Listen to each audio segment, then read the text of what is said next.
We go. All right. So one other item of housekeeping, just in case, there should be a chat feature. So if anyone needed to ask a question throughout the presentation, feel free to send a little message in the chat. I'll try to keep my eyes on it. If I can work it in during the conversation, I definitely will try to answer it, because I know sometimes those questions might pop up related to a specific slide or a specific topic. But otherwise, we'll definitely have some time at the end. I don't think I'm going to run right up to the end of the presentation or anything like that of our time. So I'll try to circle back to any chat questions along the way. So thanks very much, everybody, for joining. I hope that you can all hear. Like I said, if there's any audio problems, try to maybe message in the chat or something like that. But my name is Chris Denby. I'm the CEO of Marketecture. My screen should be shared now. So again, if you don't see anything, please let me know. Today, we're going to walk through, kind of what's changed and what hasn't a little bit in the marketing environment for residential architecture firms. I started Marketecture about 11 years ago. I have a background in both marketing and architecture, and worked for a few marketing agencies before starting Marketecture. And we really started the firm to focus on how to kind of better communicate in the A&E industry. And so that's our history and where we really specialized. We've worked with clients, large and small. We worked with design firms, contractors, planners, engineers, all kinds of different firms within the industry.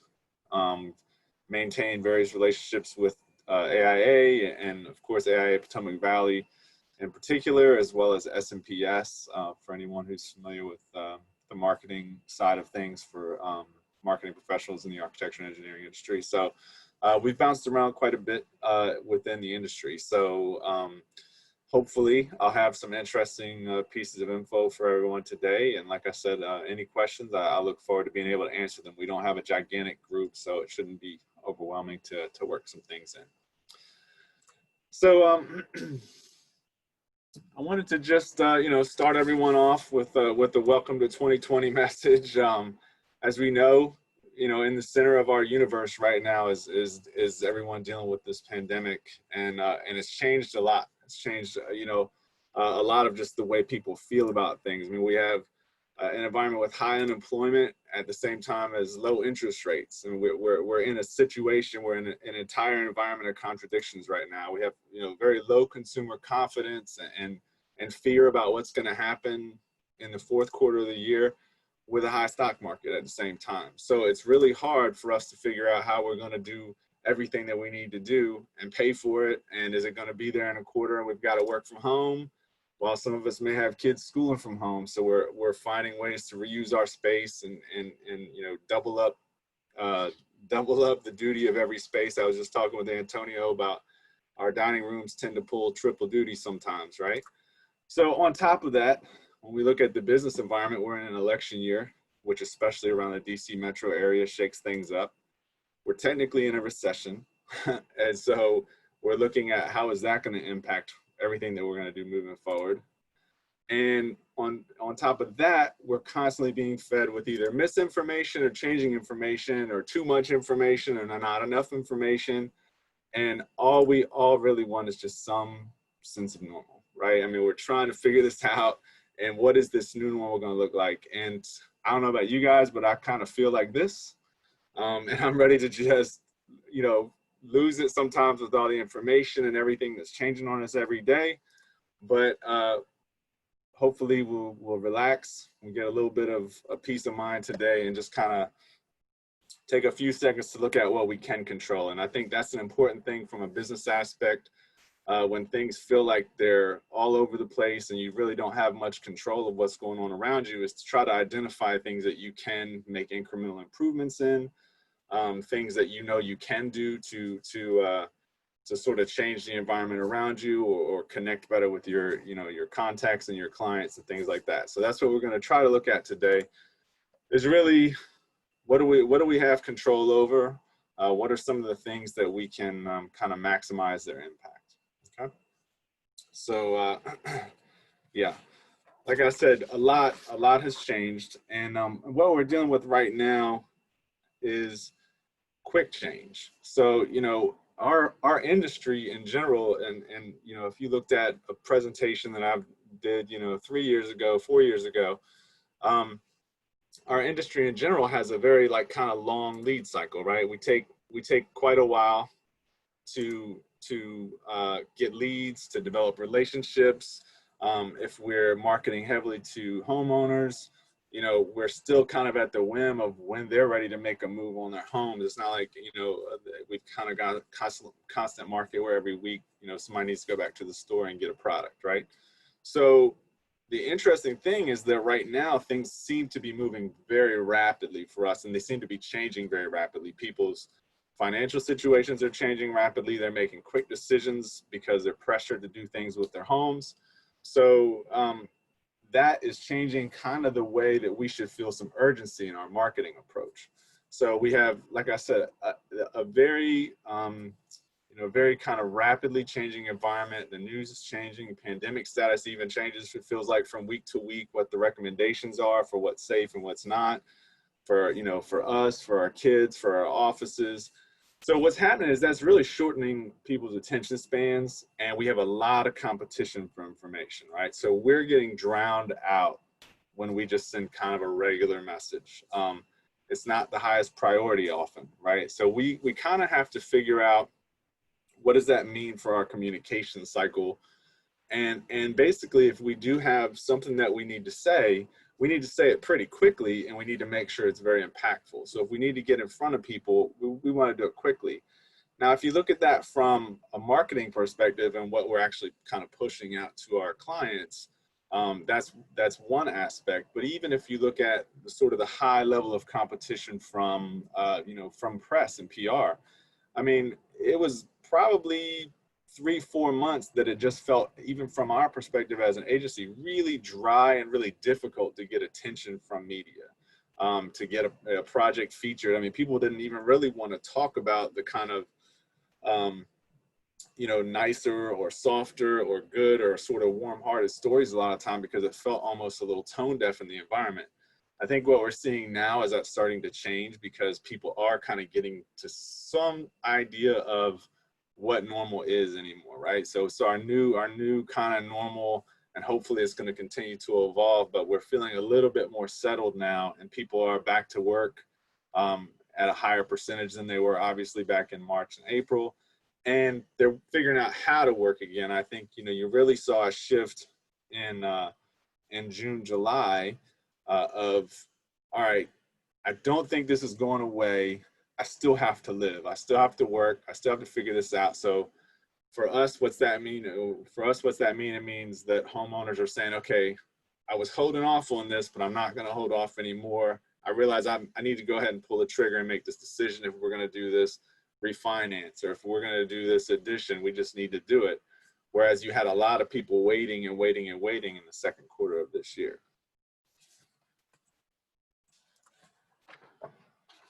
So just kind of looking at, what does this mean, you know, from a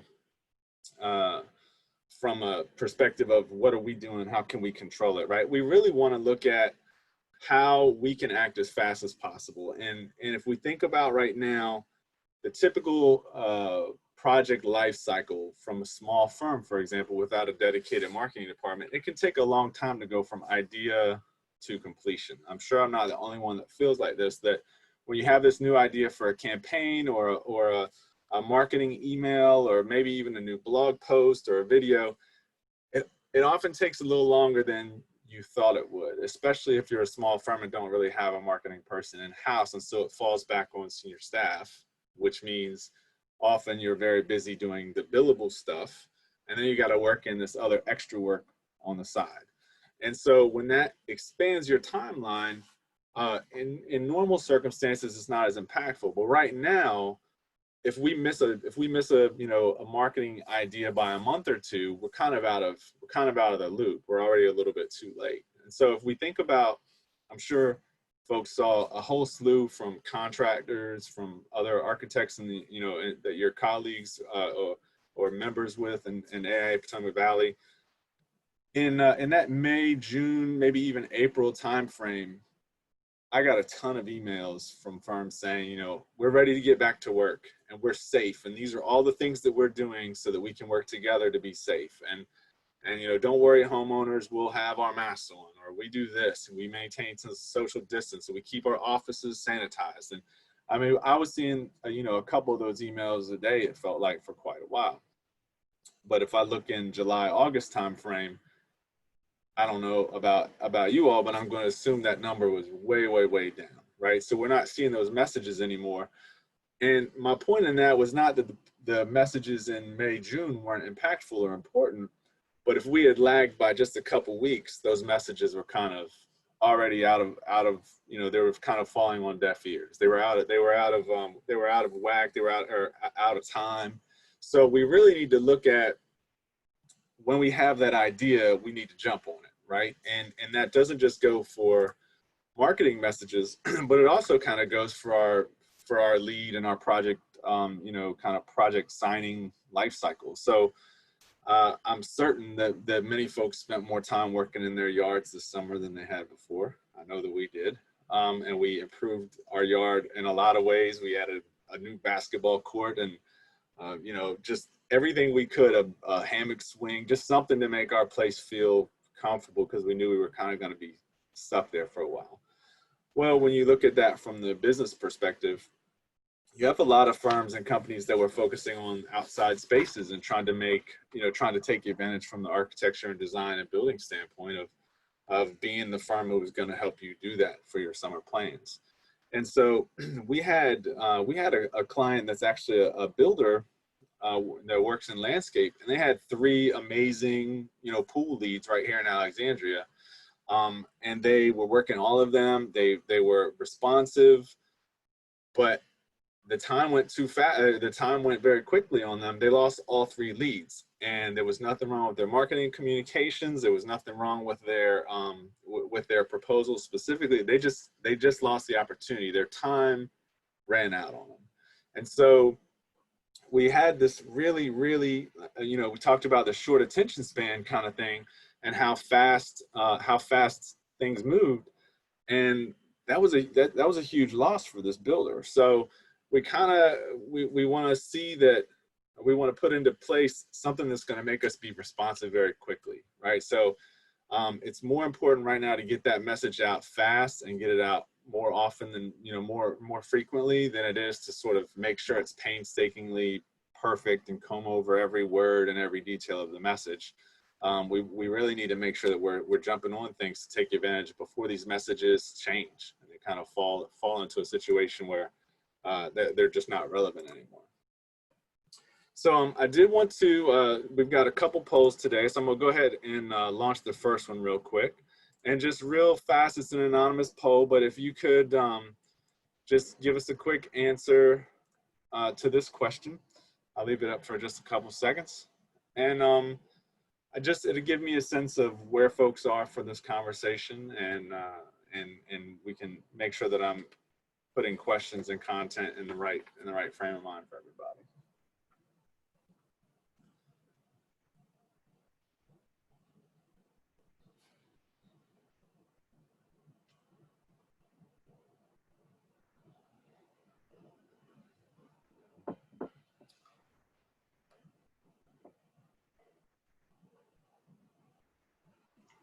All right, I'll give it just a couple more seconds. A host, I cannot answer this, but I have to say my answer would be the last one. All right. All right, I'll go ahead and close it out. So I'm going to go ahead and share the results real quick just so people can see. So we were pretty much evenly split from not yet rebounded, has started to come back, and then actually is even doing better than we were beforehand. That's all great. As you can tell, there was 0 people that felt no impact from this. This impacted us all, and clearly in very different ways. So what we want to look at is what's the difference in, you know, in how we responded, or in our target audience, or in our messaging and our approach to getting people back on board when they were ready to sign new contracts or ready to restart that design process, et cetera. So And make sure I see a chat here. I want to make sure. Yep. Okay. Yeah. Good. And good point. I think, you know, there was one comment that says, as a new firm, I don't really have much frame of reference for the prior year. That's a very fair point. And so what you'll want to see, and actually we'll talk about it in a little bit, is that's okay, but we want to make sure that we're tracking moving forward. And I think we'll see that, you know, no matter what this year, changing the, you know, it's going to change the landscape. We're trying to run a 3-year average or a 5-year average. It's going to be kind of all over the place, but that's all right. It's still an important thing to be able to kind of absorb and learn from. So how do we build from here? The good news is that, you know, more of the answers than not, we're focused on a positive swing right now, which is what we're seeing. We're hearing from both our clients directly in the industry, as well as from some of our association clients that do member surveys, that the last couple months have seen a really solid uptick from a business revenues perspective, from a spending perspective, and even from consumer confidence perspective. We had some good months in the summer. Right now, people are starting to be a little wary of this upcoming quarter, though, of the fourth quarter, and rightfully so. Like we kind of acknowledged at the beginning of the presentation, we have an election. May or may not come out of a recession. We're getting, you know, tough news about our economy versus our debt. So right now there's a lot of hesitance and concern that we're not, you know, going to be as strong in the fourth quarter even as we are right now. So what do we need to do to sort of rebuild or build back up or keep some momentum going if we already have it? One of the things that I'd like, you know, to really be a takeaway from this is for when you're looking at a marketing kind of endeavor, especially right now, is to really take control and have a solid, strong message for your audience.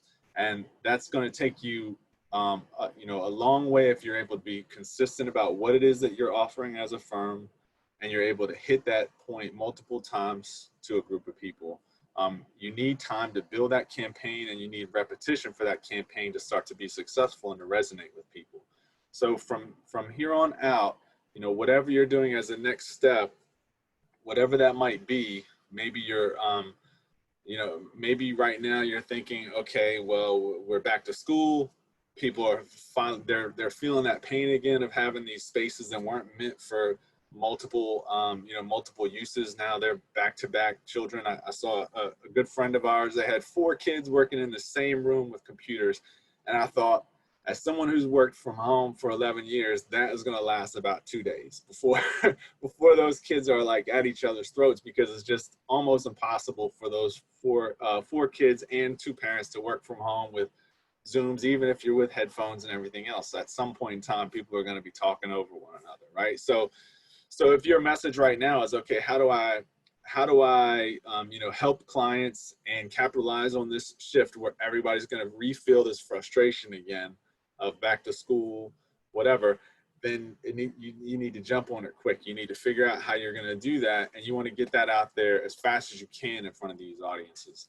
Now, maybe there's that next message. Maybe you know that you're not quite ready to pivot that fast. So what is it that you can do that focuses on the winter months? Or what is it that you can do that even prepares you for, you know, for what's coming in, you know, post-election or spring or whatever, and think about what your firm might do differently. And important to think about, what is it that you can say that's unique?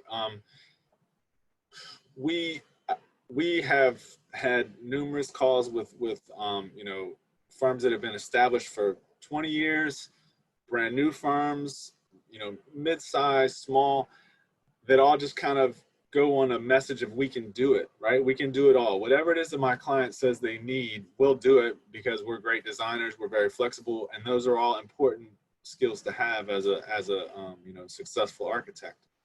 However, those messages don't resonate. They don't create a connection with people any more significantly than any other firm that says those same things. So what is it that you can do that adds that extra value, or brings that unique aspect to your messages and brings that unique aspect to your clients? So really think about that. Is it that you have a strong technology background, and so your clients really get to fully visualize their space before they sign a construction contract? Is it that is it that you have a custom furniture line that not only do you take them through the entire architecture, design, construction process, but then you can help really take it to the next level when it comes to the finish, whatever it might be. And if you kind of haven't identified that yet, think through it, figure out what it can be, and how is it that you're different than your competition. Sometimes we compete on price. We're going to do a fantastic job, but we don't have the overhead of that firm, or we've been working from home for 10 years. So we don't have to charge you for that big office in the middle of DC or Chevy Chase or whatever. Right. So, you kind of have to think about what it is that's really at the core of your firm, and then be sure that you can communicate that regularly and repetitively to your audience. I just want to make sure I see a couple of chats here. Just want to make sure I'm not missing anything out. Okay. All right, good. Sorry, was the poll stuck over on top of you guys? I didn't see that. Apologize. All right. So, I want to look at now a really, very focused tactic that if I was to say, is my main takeaway from today is how to make your website work better for you.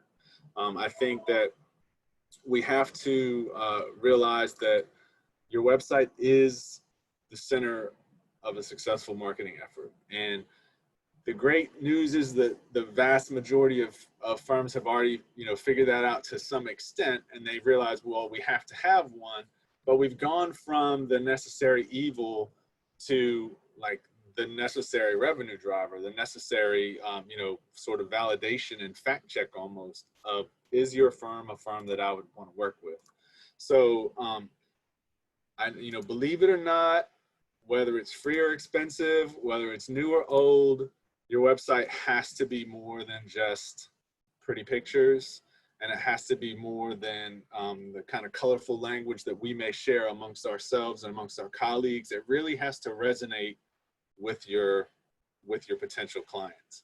And so it's okay if it's it can be a $50,000 website with all the bells and whistles. It can be a free, Wix website. Those things can both still work for your firm, as long as you're doing certain things along the way to kind of maximize the value of those of your website. So you really want to take time to figure out, how is my website supposed to work for me? What can it be doing? And in general, especially when we speak with new clients or new potential clients, it's probably 80 to 90% of the folks that we talk to from a small firm background or from a residential firm background don't have any idea how their website is performing. And so when I say that, I don't mean like, did you generate a brand new contract off of your website every month? But I mean, like, is there any traffic? Is anybody going to it? And so we have people who are surprised when they hear that 25 people went to their website, and we have people who are surprised when they hear that 500 people went to their website. And we shouldn't be. We need to be really keeping an eye on and understanding how a successful website is supposed to work and what it's supposed to do for us to bolster our marketing efforts. So I want to just kind of walk through a few kind of checks and really a checklist of how healthy your site is and whether or not it's working for you to the level that it should be. So if you can answer yes to these questions, kind of consider that a step in the right direction of having your website be valuable to you and to your clients, potential clients. And from an overall marketing health perspective, you can look at your website as kind of a really healthy core to your marketing efforts. In general, even when you're doing things that you don't think will touch your website, yard signs or print ads, those things, the ideal situation at this point is that they do drive traffic back to your site. Phone call is great. You're almost always more likely to get somebody who's going to check out your portfolio before they call you. They're going to check out your site and see how many people work there, or or how long you've been in business or whatever, right? I mean, I'm like, if I was to go back through every architecture firm website that we've managed and monitored on Google Analytics, the firm ownership and leadership is always surprised when they see that the about page is something that's really popular. Like, why do people care about, you know, about who's running the firm or whatever? They do. They want to see who the faces are behind the business. They want to see how old the firm is and how established you are, so they know that there's some level of trust there. So so those types of things are, you know, if you're not monitoring and managing those things and seeing what's going on, it's really hard to say, well, is my site healthy or not? So real quick, I'll just run through the checklist so we can make sure to identify some of these kind of crucial things about your site. A lead contact form. Honestly, I'd love to see more than one on every website, right? We would like to see some version of people being able to sign up for a list if they can, or at least, hey, contact me. It's okay to obviously have your, you know, your email address on your site, your info ad or whatever, but it's kind of, it actually is more impactful to have a contact form there, and you can typically get a little bit more information from people, especially if you're integrated with any kind of a tracking system. And we'll go into some of those details a little later. Ample content and fresh content. I'm going to talk a bit about content in a few slides, but just note that your health of your website has a, you know, from a user perspective, is I want to be able to read something about this firm. And if I can't read it, you know, I'm either going to have to infer it based on their images or based on whoever told me about them or whatever.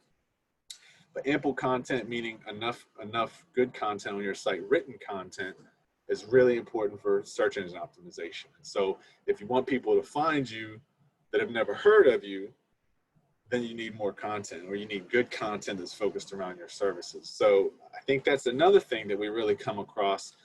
We could do an entire thing about search engine optimization, but I'll just get into it for, you know, a few points here and there. But you know, people should be finding your firm because they're looking for your services, not because they're looking just for your name. And so the true health of your website and your marketing efforts is not just because when someone Googled, you know, Smith Architecture Firm, they got to my site. We want them to be looking for my services, or, you know, looking for the fact that I spoke at this, you know, neighborhood event or whatever. And then that drove them to my site, right? So we want to have that kind of thing. And that comes from having ample content and fresh content, which just means if you haven't updated your website in 5 years, it's getting dinged right now by Google or Bing or whoever, you know, whatever your search engine of choice is. If your content sits there stale for a long time, it becomes less valuable. So I think that that's something that's really, over the last couple years, we've seen that be very impactful for sites that had, you know, we had firms that might have had a large site with a lot of portfolio, great images and project write-ups, but when they just sat there and they didn't go through the steps to make sure that they kept their portfolio up to date, they gradually would see their site ticking down in the search engine rankings. And that's because Google's like, yeah, I don't even know if you're still in business. You know, your site hasn't had any updates in a long time. So that fresh content is time-stamped back there, and the search engines that are crawling it, they know when something's been updated or added or whatever after time. So intuitive navigation labels and valuable navigation labels. Again, that's kind of that dual existence of intuitive, meaning it's going to be helpful for my users. They're going to know when they click on this link, the kind of content they're going to get. That's going to increase their interaction with my site, right? They're not going to leave frustrated after 1 or 2 clicks because they couldn't find what they were looking for. Valuable navigation labels goes to the SEO side of things. And that just means if, you know, if I name something properly, let's say services versus architectural design services. That's a good example, right? If I just have a services label, that's not going to be as valuable as architectural design services from an SEO standpoint.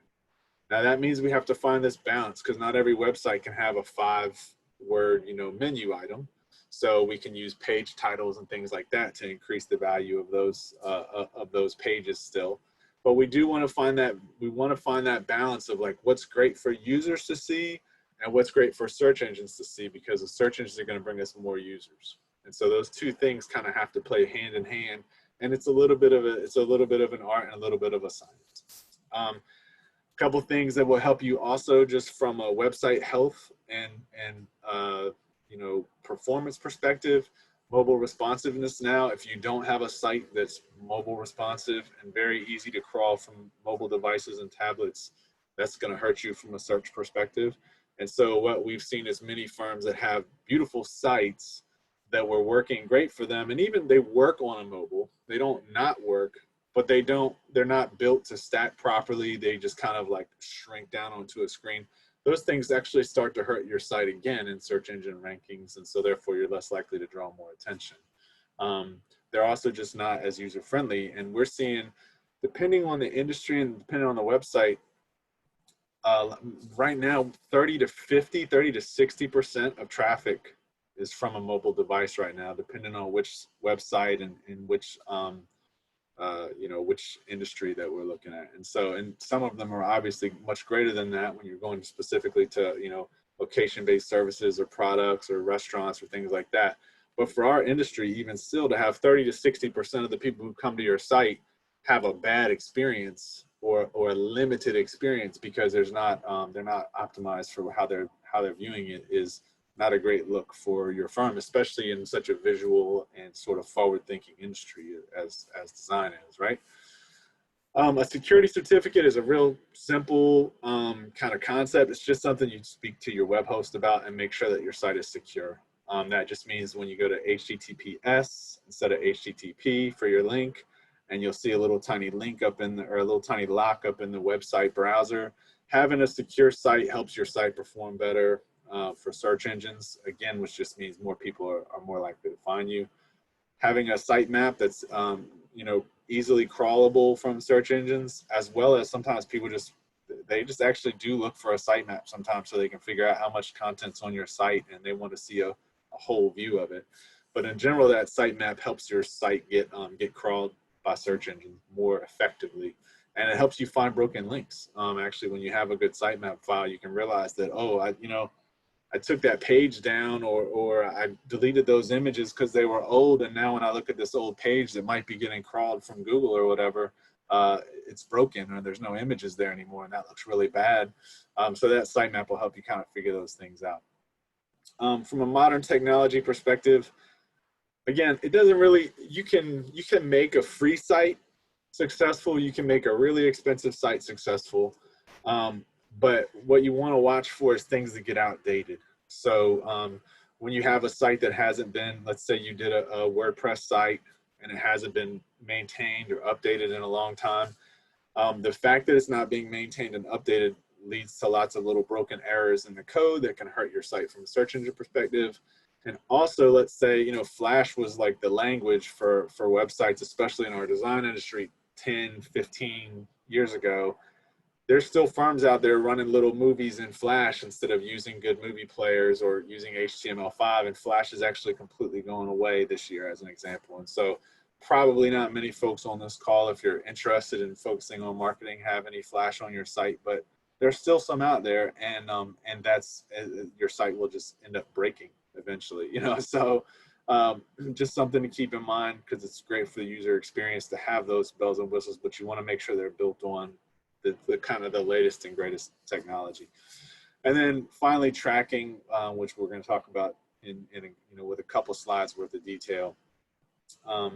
We can't determine success from a marketing perspective without knowing what success looks like, without seeing what we did last year or last month, without knowing if that postcard that we sent out actually got any traffic. I didn't get any phone calls, so I have to assume nobody came. Well, when we're tracking our site, we know a whole lot more information about what was impactful and what wasn't. And so when we say, okay, well, we actually did get a bump from that print ad, or we actually did get a bump from that email campaign, but I didn't realize it just because we didn't get a email. Well, maybe they came to the site, but there was nowhere for them to find your email address, or maybe you have the wrong phone number, or maybe the website is sending emails out, but they're getting blocked because sometimes you made a mail server change when you upgraded your technology during COVID because everybody went home. And then all of a sudden you had 10 leads come through your website, but you never got them because you're not tracking to see, wow, that's really weird. This site got a whole bunch of traffic when we sent that out, but then I didn't get any emails. So you want to look for those things, and you can't find them if you're not monitoring and measuring. So, all right. So this, like I said, this slide to me is just a nice, no matter how expensive your website is, you can do these things and make it more impactful. And I think it's one of, probably to me, one of the more valuable points to take away from today would be just really take a look at your site and see which of these things you're doing. So Antonio, I'm gonna let you lead this poll, if that's okay, actually, and launch it, because for some reason it looked like when I stopped it earlier, it didn't go away. Would you mind launching poll number 2 when you have a second? Let's go. I think this is, this is still poll number 1 here. Close that one and go poll 2 only. There you go. All right, so this is just about Google Analytics, and you don't have to specifically talk about that tool. If you have some other version of analytical tool running on your site, that's fine. All right, looks like I think that's about awesome. 7. Okay, perfect. So I think that's roughly how many answers we got earlier, 7 or 8. So good to go. So that's an incredibly common answer, as you may be able to tell. So much more lopsided than our earlier question. It's pretty common that, like, the website is built and we know that we need to track it. So somebody better put some, Google Analytics or some sort of tracking code in there. But then once it's there, and especially after the, first, I don't know, month or 2 of looking at it, you kind of get tired of looking at the numbers and you hardly ever look at them. I will offer up the suggestion today to reevaluate that and try to take a look at your numbers much more frequently, at least monthly. And so we'll go into a little bit about why and and what the benefits are. Can everyone see the screen without the poll now? We good? Antonio, good to go? Awesome, perfect. Okay. So I'm gonna get a little geeky here, so I hope that's all right. We're gonna get down into the weeds of some of the data tracking, and there's a lot more. But I think that I really wanted to present the the basics of what you should look for, and then what they kind of mean and don't mean, because I think we get a lot of questions from clients of, like, is this good or is this bad? This number is really high. It seems like that's not a good thing. And I wanted to show actually kind of a apples to apples comparison of 2 different websites and talk about why things are good on one site but not good on another, even if they're surprisingly similar numbers, or one might even look better than the other. So when we look at website data, we want to look at, and really, again, this is kind of going back to the premise that your website is your marketing hub, right? So we think about Google Analytics often, or any kind of website tracking, as just tracking how our website's doing. And we need to think about it much more holistically, about it's one of the key indicators of how our marketing efforts are going, okay? Because your website traffic should be showing the health of almost everything that you do from a communications perspective with your clients, or with your potential clients. And so when we come at it from that perspective, we may look at this same number and think that was a great number 1 month, and 6 months later think that same number is a bad number. And I'll kind of walk through why, because I think that it's really valuable to understand where these numbers come from and what they might mean for the health of your firm and for the health of your marketing efforts. So I'm going to skip over the easy users for a second, and stuff like that, and talk about bounce rate, because it's one of the ones that we get asked about all the time. So this website in particular has an 84.76% bounce rate for the month of August. It's nobody's bounce rate on this call, I promise. So what that means is, if someone came to the website, they looked at one page and then they left. And that's it. So you can see that the average session duration is only 28 seconds, and then the average pages per session is only 1.41. So what that means is most people come in, see one page, and they're out of there. 84% of people did that to this website. Now, I might feel like that is awful because I like to write, and I want a website that's going to allow people to go in and out of my different awesome pictures and project portfolio. And so if 84% of people came to my website and they left, I'm really unhappy with that. In this instance, this client is super happy because they have a lead gen campaign going that they're paying they're doing a pay-per-click ad campaign through Google AdWords. And all they really want is someone to come to their landing page, fill out a form that's on that page, and then leave. And then they've got a new lead to follow up with. So for them, they're super happy with the performance of their website, even though this number might seem a little daunting. It might seem like the site is failing. They're paying people to come to those pages and leave because they just want to get their information so they can build that funnel and that pipeline of leads. Now, an example where we might use that is, let's say that your firm created a downloadable guide of some sort, or let's say that you created a pandemic design checklist, right? And everybody that's in your target audience would love to use this checklist. Well, if all I want to do is get people to come to the site, download that checklist, and then I have a group of 100 new potential contacts to follow up with and say, hey, I saw that you downloaded our pandemic home checklist. I hope you found it funny, or I hope you found it engaging, or whatever. If you have any questions about home design, we've been doing a lot of additions in your area, boom, boom, boom. And you've qualified a lead. You know that they've been to your site, they know who you are, and that's super successful. But again, you're going to have a very high bounce rate because they came in, filled out a form, got a PDF, and left. So when I look at that same, I'm going to look at show you another site statistics here now. This site has a 65% bounce rate for that same period of time. Now, 84%, and their client was super happy. 65%, and this client is very, very unhappy. You'll see they have 2.4 pages per session on average. So that means people are coming to their site and looking at either 2 or 3 pages. But a 65% bounce rate for them is very low because they're a content heavy site. They want people to come and just read and enjoy and kind of build that brand and understand that the content that they're providing is valuable because they've got this longer term sort of relationship generation goal. That's what their goal is. So again, if my goal was lead gen, I want to send people, get in, get out, get their information. If my goal is sort of relationship and brand awareness building, then I want to get people to stick around more. I want them to read more. I want them to value my content more.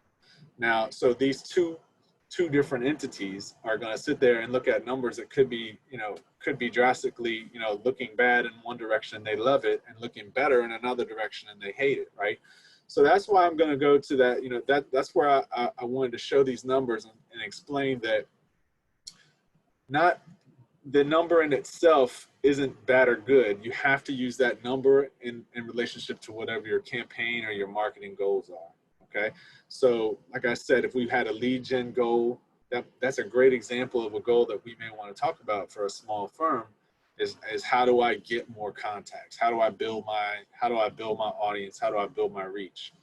And that, that would be a successful campaign, even with a high bounce rate. So real quick, looking at it from that perspective, a couple of the other numbers that you see on the screen here, it's like just users. That's just flat out people coming to your website. So if, for one firm, 600 users may be mind blowing because you only really work with 3 clients in a month, or you only generate maybe 10 leads in a year or something like that. So if you've got 600 people coming to your site, that's amazing, right? For another who's really just kind of been running a design blog that's got great SEO for a long time, that number might not be a great performance indicator for them because they're getting a lot of users that aren't really leads. maybe they only work in a certain area, but they get a lot of users from, you know, international because they post a lot of vacation photos or something like that. We also can see that certain aspects, certain tactics might drive more traffic, even if it's a really non-engaging tactic. Like sometimes we may see social media drive a lot of traffic, but people come to the site from a social media source and they just click and then they leave. So then your bounce rate's really high.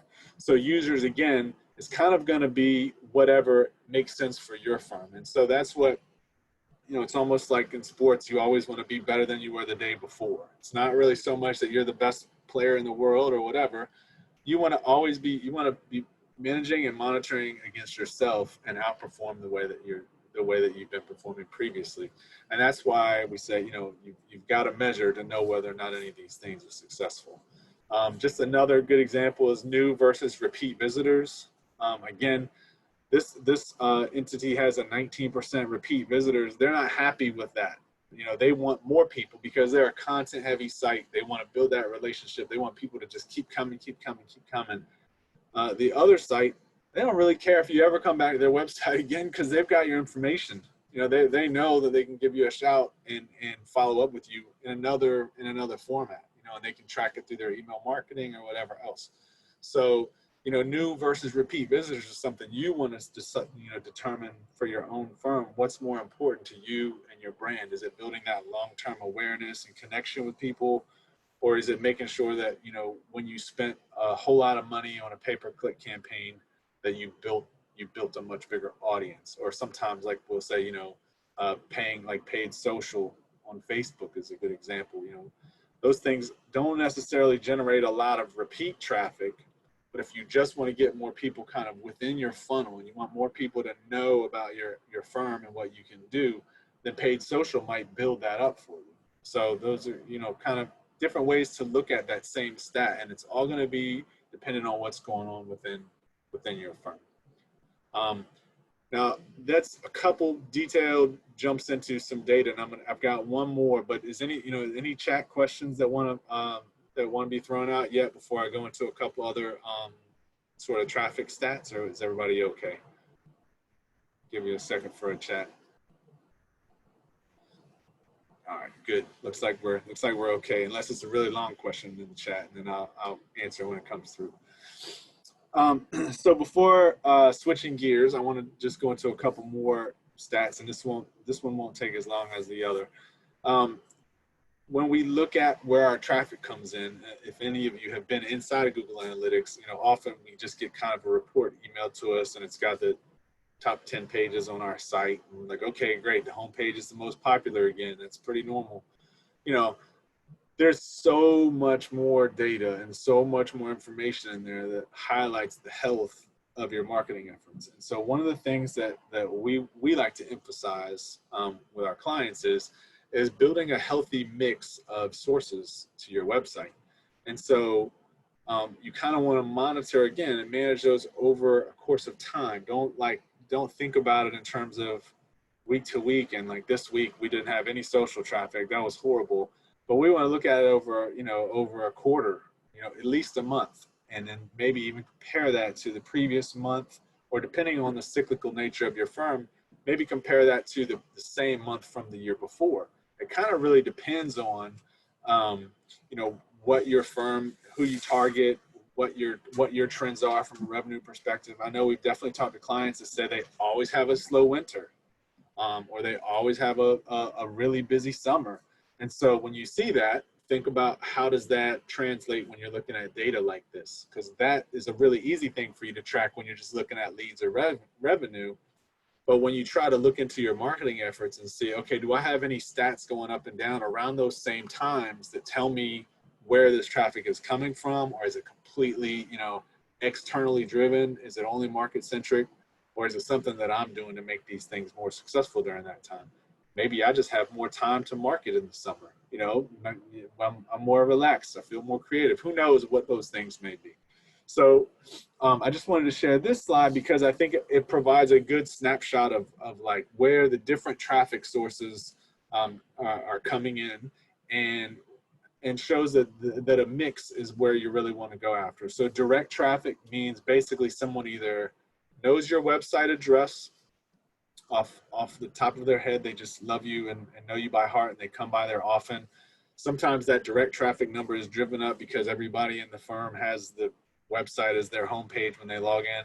I actually recommend not doing that. There's really not much reason to do that. You don't need everybody in your firm to look at your website every day.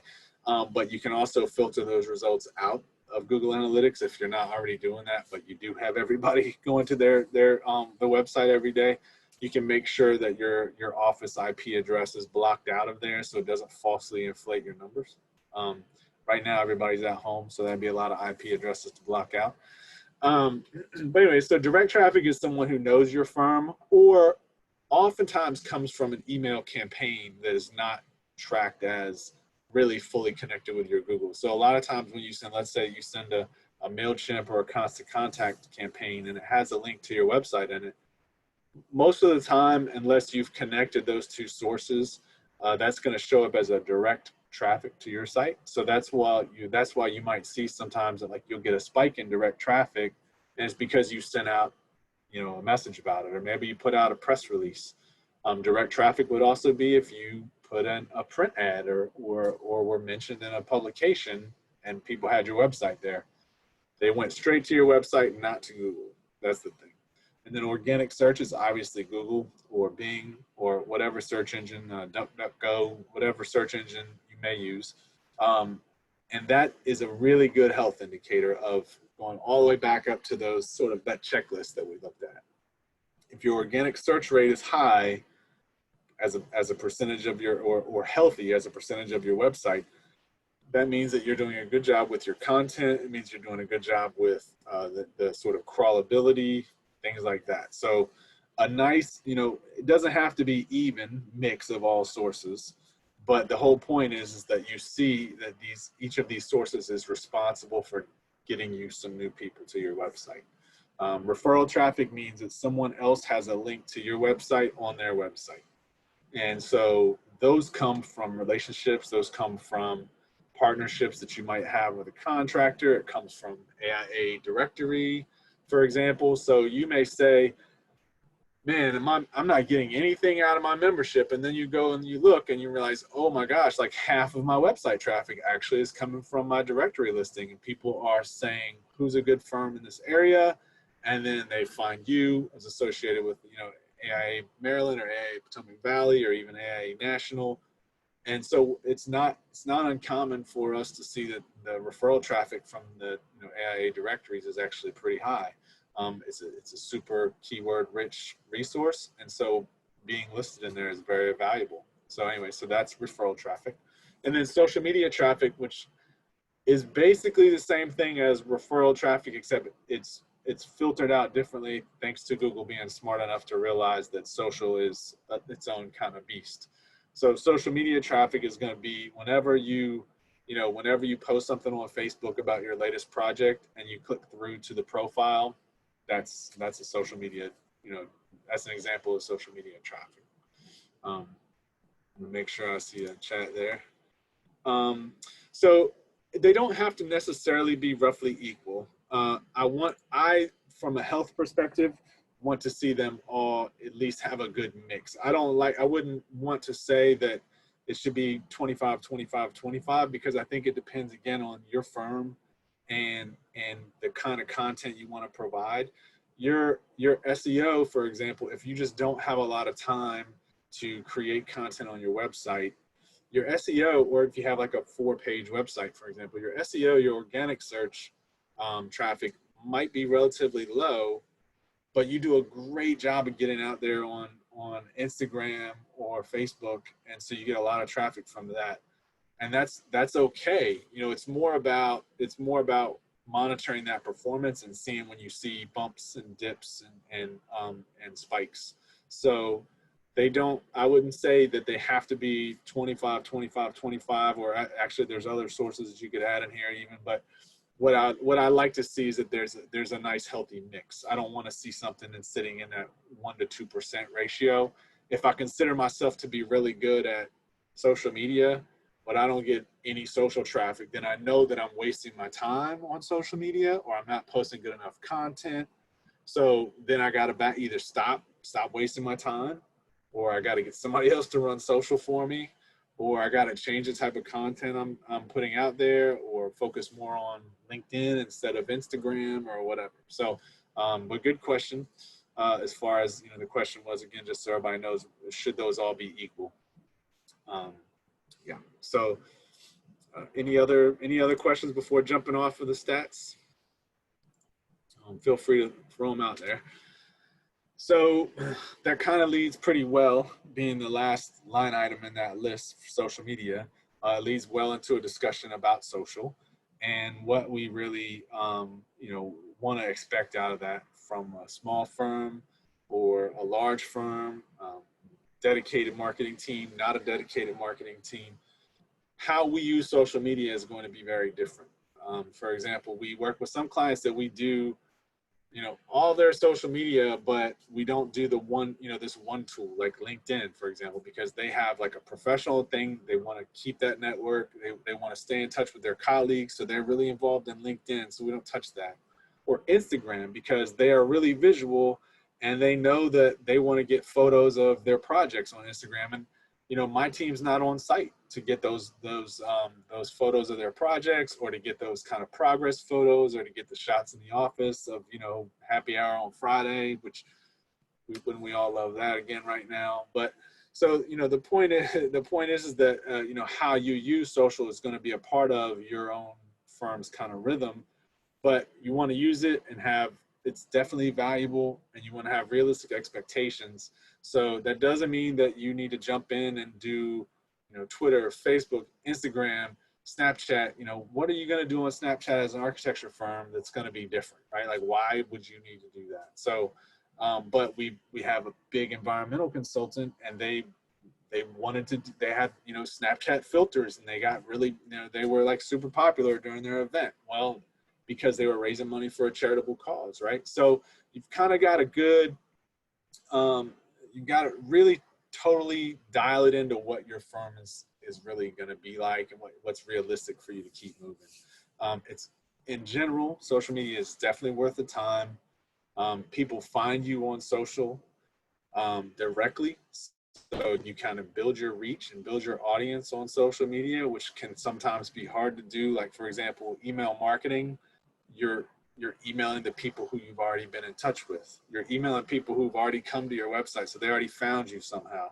But in social, you've got that chance to sort of organically reach new people that may not have ever heard of you before, just from having a great post in the right location, or with the right hashtag, or whatever.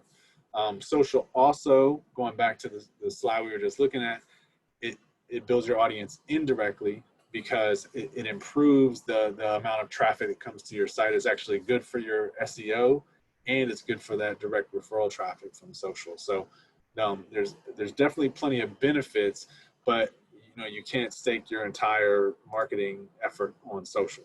So just to kind of close it out, it is a brand building tool, and that doesn't feel urgent when you're worried about whether or not you're going to get any new leads next week, right?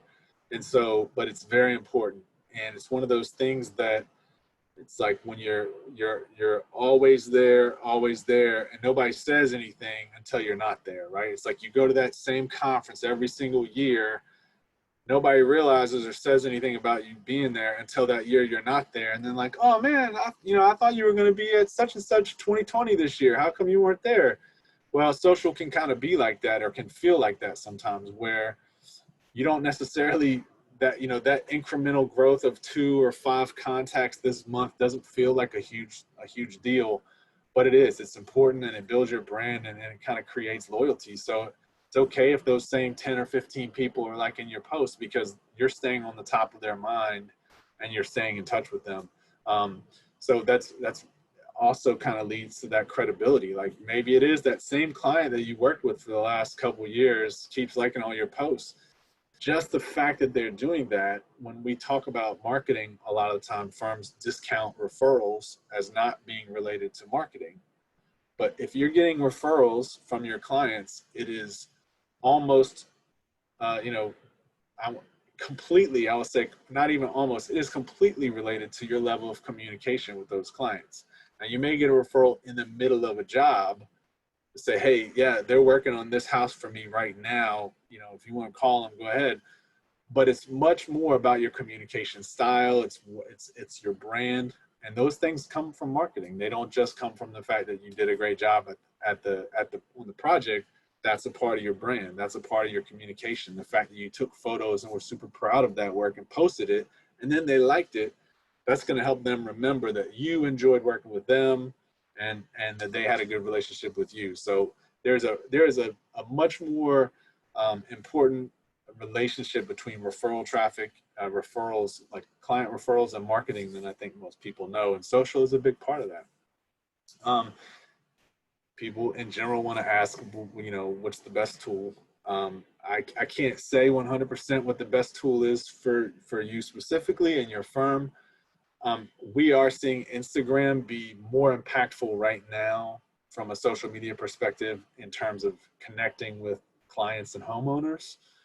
So being that this presentation in specific is talking about kind of working in the residential space, you know, Instagram is one that we would definitely put out there as a high value tool right now.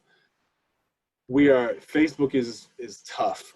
You know, Facebook right now, in general, maybe 2 to 6, depending on the survey that you look at, 2 to 6% of people that follow your page see your posts, and that is a mixture of when they're on versus when you're on. It's a mixture of Facebook's own funky algorithm that determines who can see what and why and when. You know, you may see something from a 3 days ago that you're like, I've been on Facebook plenty the last couple of days, but 3 days ago they posted this and I'm just now seeing it. Why is that? Like, that's Facebook doing what Facebook does, and they kind of have a weird control over what people see. And with that, it makes it really hard to find a ton of value, especially for you know, a smaller entity. You know, if you've got 100 followers or 200 followers maybe on your Facebook page, and you worked really hard to get them, and you shared it with all your connections and all your clients like you still may only get like 4 people that even see it when you post that next awesome project. And that is like, that's just frustrating, but it is the way that kind of Facebook works. And it hasn't been generally leading to a bunch of new organic likes, you know, outside of your circle. So, you know, the like from the person who's the friend of someone who already likes you is more likely, but someone random that also happens to be within your target audience is hard right now to get on Facebook. So we're seeing, and especially I'll say Instagram, because we are a more visual, creatively focused industry. So Instagram allows us to do that a little bit better than, let's say, you know, a Twitter or LinkedIn is a really tough one for a residential firm. You're not going to have a lot of engagement on LinkedIn. Where you may find engagement on LinkedIn is getting more involved in community groups or private groups that are related to things that you care about. At that point in time, you're going to find a lot more interaction or ability for people to see your stuff and kind of connect with you about a topic that you care about, more so than like your last project, right? So I think that's what we'll say about LinkedIn. See, it looks like I got a chat. Are Facebook and Instagram ads useful? That is a great question, and our experience is useful for my response is useful for what? They can build the audience, and what we've seen is that you know, when you spend money for a Facebook ad, for example, you will definitely get an increase in impressions significantly. So if what you want is for more people to see your work or to see a specific thing that happened, the ad is great for that. The engagement rate also is higher than when you just post something organically, because you've got a ton more people seeing it. But what they're doing with that, we haven't seen, for example, we haven't seen great, you know, architecture focused lead gen from Facebook ads in our experience. We might get more likes to our Facebook page, which down the road creates more value and gives us a bigger audience. but from like a specific lead gen, it's going to be very, very focused on what it is that you're trying to do. If there's sort of like a download or a catch that when they come from Facebook, they go to your site and you get more information about them. So it has to get pretty sophisticated before you kind of get down to a point where it's like, okay, that was like, I got something out of it, right? At the same time, if you can spend 50 or $100 and take your Facebook page from, 47 people to 200, one of the things that does is that helps Facebook's algorithm know that you're a more valuable page. It helps people when they come to your page and then they see if you're kind of a legit business or not. There's, okay, well, they don't have like 6 people that like them, they have 200. So there's different ways to kind of assess that value. And it's really like, okay, is my time and effort, or in this case, is my money worth building just that Facebook sort of audience? If it's not, what am I going to do when they do like? Do I want them to click through, etc.? One of the things that I'll say that's fantastic about it, again, is that low price point. You can figure out if it's working for you or not very quickly. So kind of depends on what you want to do with it, and then from there, what you want to do with it. If it didn't do it in like a week, you turn it off. You don't, and there's no like, you're not locked into full page print ad and 6 issues of the newspaper, right? You wanted to spend $50, you spent it. It wasn't very valuable, so you turn it off. We kind of honestly sort of tease things out on Facebook every once in a while and just see how they go, because Facebook changes their stuff so darn frequently, that what felt really impactful 2 years ago is not as impactful anymore, and vice versa. So I think my recommendation would be to play with it, but play with it with a specific goal in mind and see if it worked for that goal. So if you want to just, like I said, go from 25 to 200 likes, give it a shot, see what happens, and then you can turn it off once you get to 200 likes. If you wanted to get people to download some, your pandemic guidebook, whatever, see how it goes. And then the other thing is you can tweak your audience settings a lot, which kind of allows you to really test and dial in very fast, like real time, basically, on how effective that is. We haven't loved results from a lead gen standpoint, but we've seen good results for other tactics, or for other goals, I guess I should say.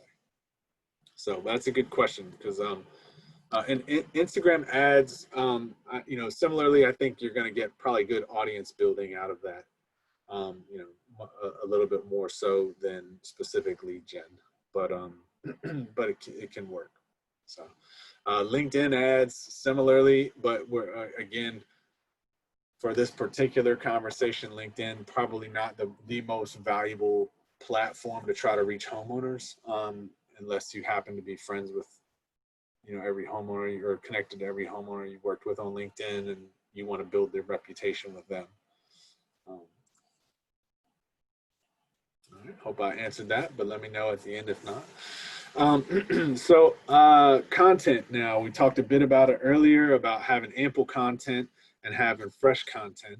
And now I just want to talk about, that feels like so much work. And I know it feels like a lot of writing, but what we want to do, especially from I know everybody's strapped for time.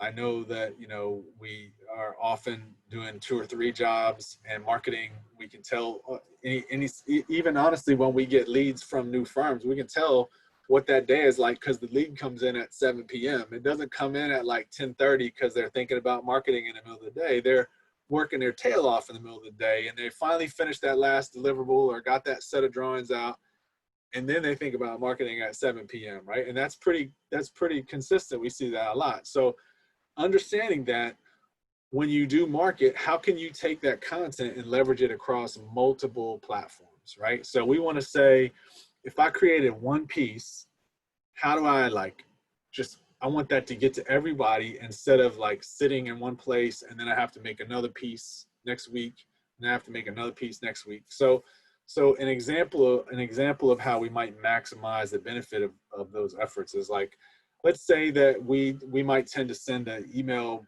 newsletter to our clients, and everybody loves it. It's got great open rate, but man, that thing takes, it takes the whole 2 weeks to put together, and I got to pull this article, pull that article.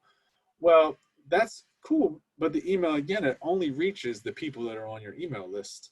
So what we try to work with firms to do, and what we recommend, is leverage that content in a different way. Make your email shorter. But if you're going to write original content, write that original content on your website. Then just use that email to tease that out. Because what happens is when you send an email, it's gone. It's in the ether. Your open rate is going to be whatever it is after day 2 maximum, right? Like nobody's going to keep opening it 5 days later unless it just happens to keep filling up in their inbox as they delete stuff. So when you send that email, what all of that effort that you created in writing is out the window. It's done, and you got a one-time splash for it. What we like to do is say, okay, so what are the ways that you can take that content, put it on your site, then send an email to drive traffic to your site?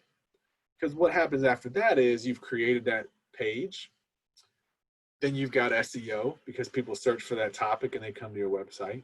Then you've got an opportunity to do social posts about it.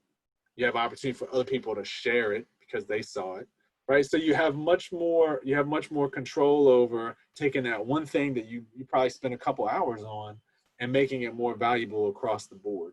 And so that's the kind of ways where we want to leverage this content and leverage our effort so that we don't overwork ourselves to try to fill up all these different streams of content.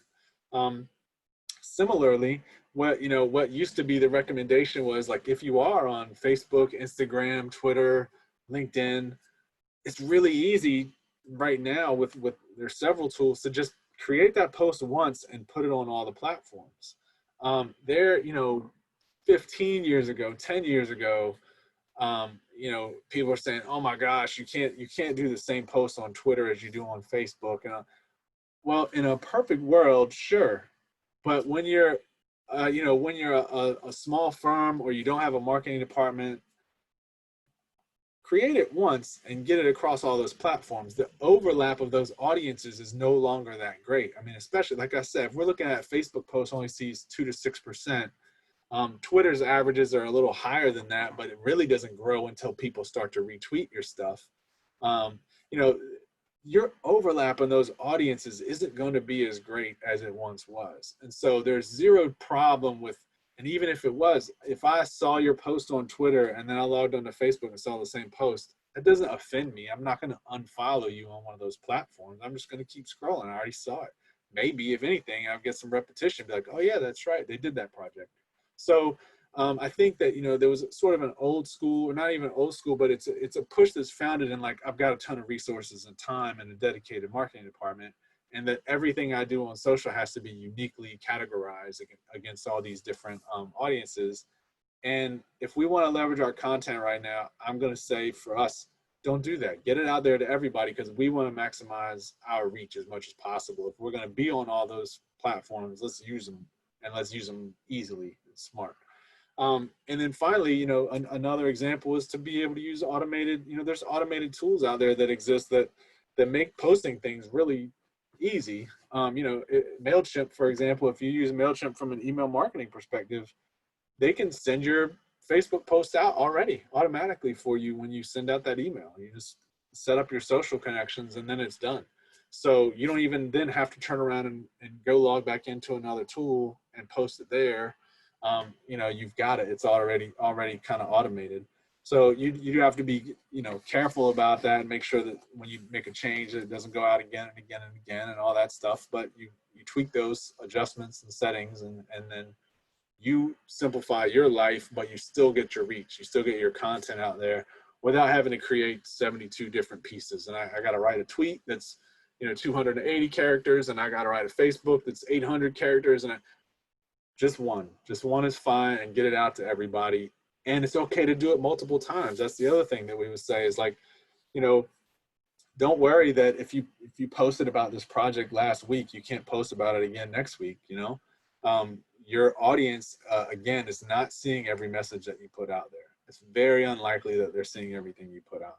And so by reusing the same content on social, Not necessarily on email, but you can even do it on email by resending the same email to people who didn't open.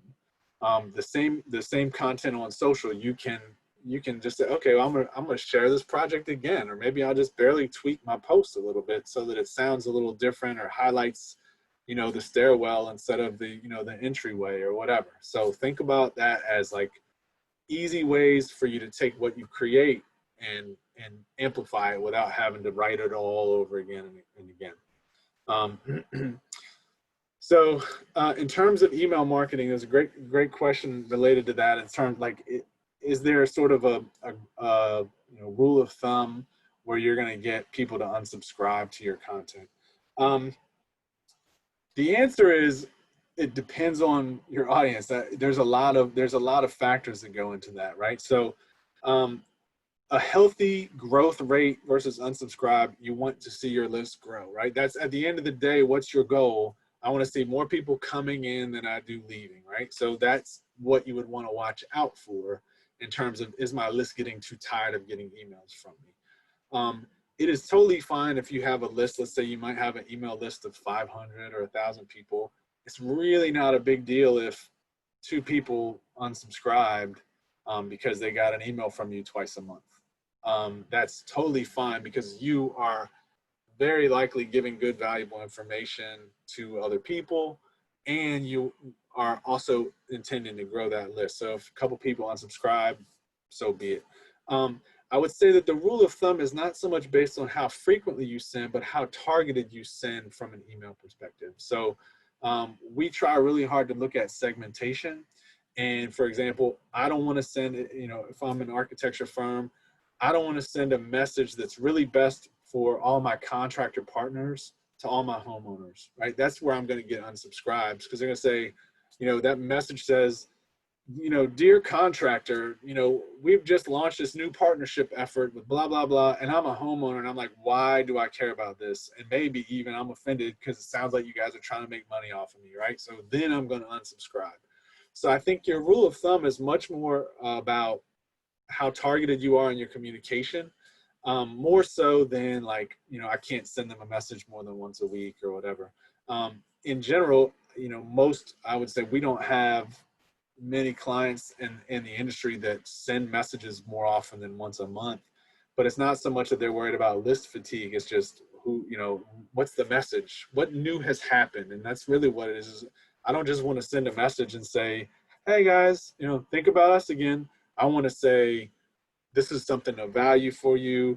This is a new project that we finished. This is, and so whatever that clip is and that pace is up to your firm in terms of when there's something new and cool to share. And that may be once a week. It may be once every other week. Maybe your brand is really about technology.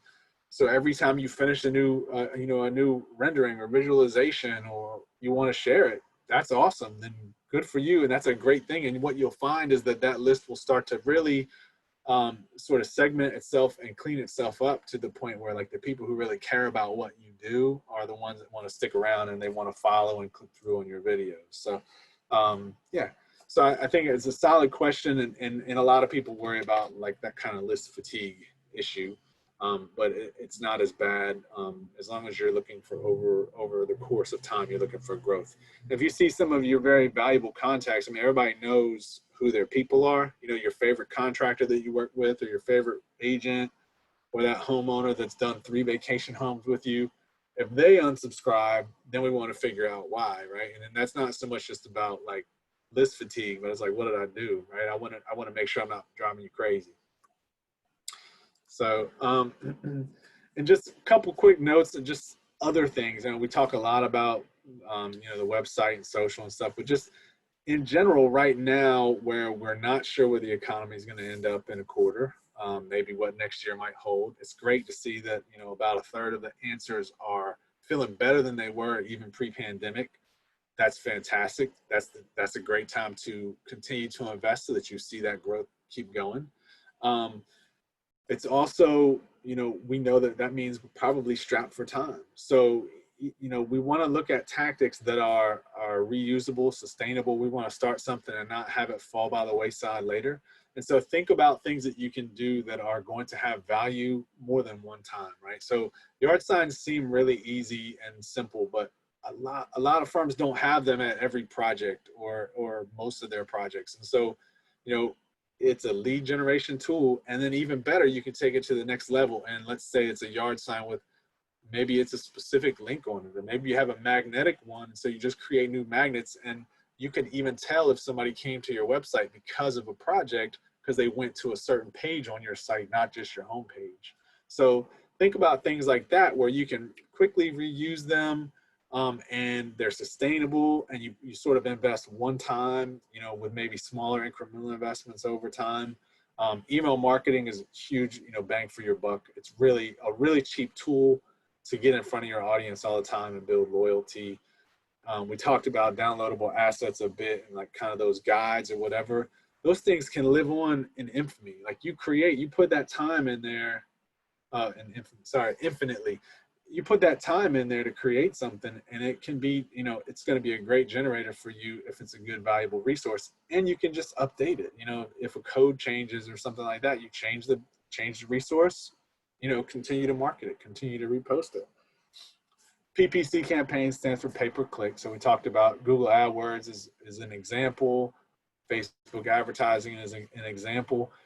They're on here because you can start them up anytime you want, and you can turn them right off. They're not that expensive, but you've got to really focus on what it is that you want to get out of them to see if they're impactful. And if they don't work, you turn them off. If we talked about the message shifting, and like how your message, what might have been safety in April, May, and now your message is like, multi-use space in a house. It's really easy for you to create another couple ads with many of the same criteria on like a Google AdWords and launch a new campaign and see how it goes without a lot of investment.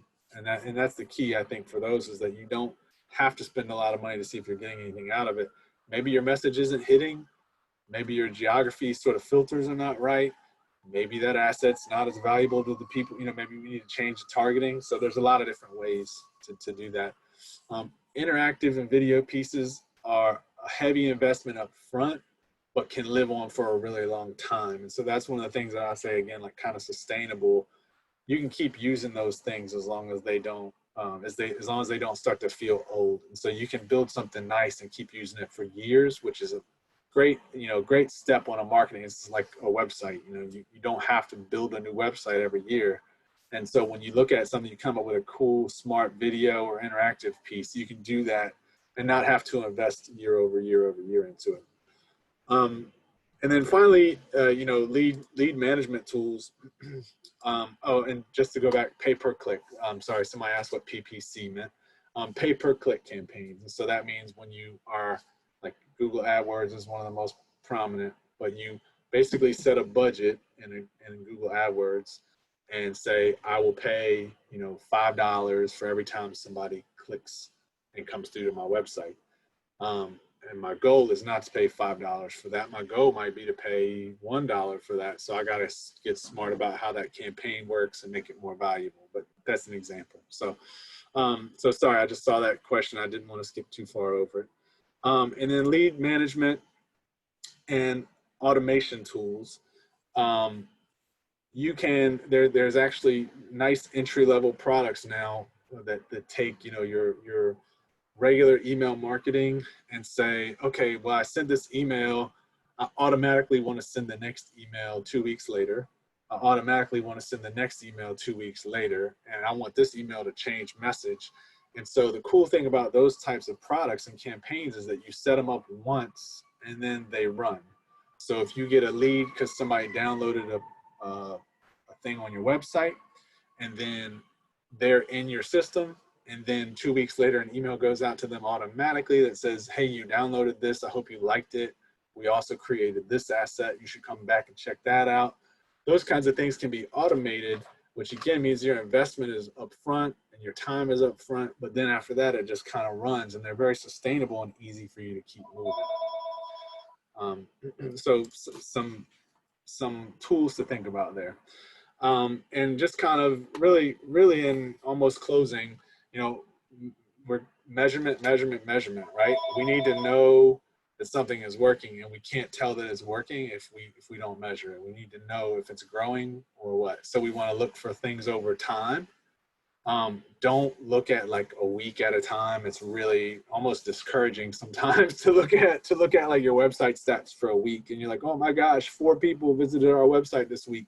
Don't worry about that. Look at what the trends are. Look at how was the whole quarter, or how was the month, or whatever, and then compare that to other time frames. And so if you're a new firm or just starting out, or maybe today we're on the phone and you were one of the people that doesn't have Google, or on the call and you're one of the people that doesn't have Google Analytics in your site, fine, go ahead, get it added, put it in there, and then look, and then here's your bench line, you know, or here's your benchmark, your baseline from here on out. And just kind of look for those trends. Again, if you're a cyclical firm, you may see that things happen in different seasons for you. Compare those cycles to what you see in your stats, because it's really interesting to see, okay, well, you know, my traffic dips down here, but that's where we get more contracts, or actually they go up at the same time or almost a month or 2 after each other. And you'll really start to honestly see that kind of value in when traffic goes up. You realize that that's when you're doing things, or you know, and when you're seeing your leads go down or your measurements go down, that's when you pick up your efforts. And if you're not looking at it, you don't know when to kind of make adjustments, you know, so you really need to do that. All right, so recapping everything, this is kind of our closing. You know, if I was going to say to take key points away from today, it would be act fast, faster now than you ever have before, because the market changes on us very frequently. You know, right now the news is saying that, or the, you know, the kind of economists are saying that, well, interest rates were great, people were buying, people were refinancing. Right now, there's a really good opportunity for the renovation market to pick back up. People just got into that house, or they just refinanced and loaded, you know, freed up some cash. There's a good opportunity for renovations to pick back up right now. So think about that and be ready to act fast. Don't make it take 2-3 months before you kind of get that next message out there. Start with a strong message, and make sure that it's really on brand with what your firm is and what your clients are looking for. Maximize the impact of your website. Like I said, that's one of my biggest, is just, I don't care if it's free or it's really expensive, you can make it work better for you than it currently is right now, probably. Leverage your content across multiple platforms. You can make that stuff work much more much more heavily than you once it gets out into the world, if you do it right. Reusable, sustainable, and make sure that you're measuring and kind of adjusting along the way. That's what some of those nice online tactics are great for, because you can really watch what's happening, make measurements, see if they're working the next month any better than the month before. So so that is the conclusion of the presentation portion. I know we had several questions during the presentation, which was awesome. Thank you guys very much for those. I'm welcome to some other questions. I know that there was one I didn't get to address just now, regarding examples of a strong message. I do have one, you know, a great, I want to say there's a couple different ways to look at it, but a strong message for a campaign, versus a strong message for your firm overall, right? So sometimes it's very difficult for a firm to feel like they can fully commit to like this sort of brand. Like, I only want to do a certain style. I only want to do, you know, single family. Sometimes firms have a hard time with that, but it's a lot easier to say, okay, well, we're going to spend like the next 3 months marketing X, and I can feel good about that. And so a strong message might be that, like, you know, we're the experts in this jurisdiction. We know the permitting process forwards and backwards, right? So you put together a campaign based on the fact that you are the expert there. And so sure, I'm going to go to an interview against two other firms, but my message is that I know the process. We have fewer rejections, which is going to save us months in time in the permitting office, especially right now where people aren't even in the office and they're working from home, and there's a new electronic system and everything is delayed. So you know, that's a good example of like a strong message that may resonate with your clients. It's like, we are the experts in this area. We work with this permitting office every day. And so what can I do to create a campaign around that, create a deliverable around that? You know, a couple different email pieces or a download or something like that. So that's an example of one that we, you know, I might throw out there. Any other questions? I know I think we wrapped right up around 2:30, which is pretty solid. No problem. You're welcome. Yeah, anything else? Welcome to, I know we don't have like, you know, 300 people, so if you wanted to unmute, you may just ask a question in person, but otherwise the chat's been working fine too, I hope. So, yeah. Thank you so much. Appreciate it. My pleasure. Yeah, I hope it was helpful. I'm going to go ahead then. If it sounds like we don't have any more. Oh, go ahead. We got a question? I got one quick question. So, you know, we were talking about marketing in a changing world. What would you say is the one thing that you would do different now because of going through COVID versus whatever 9 months ago? Like how you would run your marketing campaign 9 months ago versus right now? Sure. I think there's more urgency, and that's sort of that first act fast point is probably, you know, I tend to be really strategically focused and think through messages for a long time, and then we have to tweak and we have to come back and forth and make sure that message is like spot on, right on brand for a long period of time. I think right now we don't have, if you really have a message that's related to the environment or not environment as in, you know, green, but the environment as in like, now's the time to act because blah, blah, blah. That message is timing out too fast. So I think going back to that kind of earlier point of like, things have to be moving a little quicker than they were previously is one of the things that I would say. You know, I think new offerings right now too. I mean, what can we be doing to look forward? How much is changing in this sort of industry right now, right? And I don't have the silver bullet for that answer, but I think it's something else to consider is like, what is our industry going to look like in another year because of COVID? And I think that's this dynamic has changed a lot of industries and has changed a lot of households. And so what does that mean? You know, I think figuring out if there's a way to take that and work it into an actual like an operational change or procedural change in the firm is another thing to consider. Thanks, I appreciate that. All right. Well, I'm going to go ahead and stop the recording, Antonio, so that and that should go into the cloud for the account. So this whole entire presentation will be available to the AIA Potomac Valley members online. So just want to let everybody know that. If you have any questions, follow up, please, you know, feel free to reach out.